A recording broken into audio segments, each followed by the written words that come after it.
Pirms 2 nedēļām informējām par Dolas ielas iedzīvotāju sūdzību, kas norādīja uz nepatīkamu aromātu pēc komposta kaudzes izveidošanas. Pēc teritorijas apsekošanas darbiem pašvaldības pārstāvji esot veikuši nepieciešamos pasākumus, lai komposta kaudzes vieta tiktu savesta kārtībā.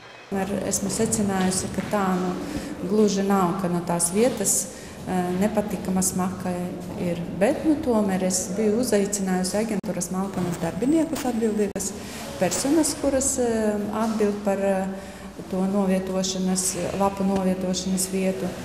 Un esam veikuši papildu, varbūt labiekārtošanas tādus darbus. Ja?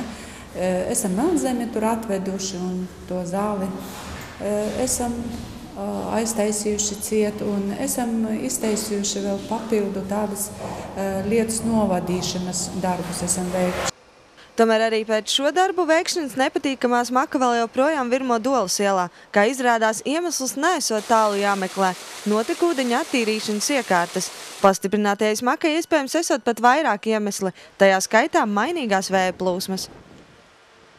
Pirmais avots ir pieņemšanas kamera, kad no pilsētas notekūdeņi atnāk uz pieņemšanas kameru, un tad tā smaka un vēja, tad jau uz pilsētas pusi, uz Dolas mājām, tad tā smaka, protams, ir daudz jūtamā nekā parastajā režīmā.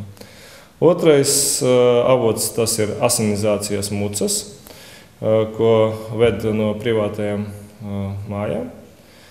Un koncentrācija ir daudz lielāka nekā no pilsētas.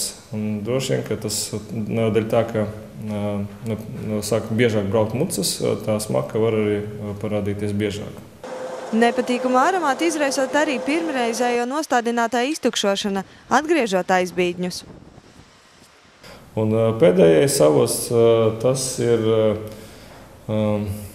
tie duņu blīvētāji, tas ir gala produkts, kad duņu tā raudzēšana ir, tā saucamais, un duņu lauki.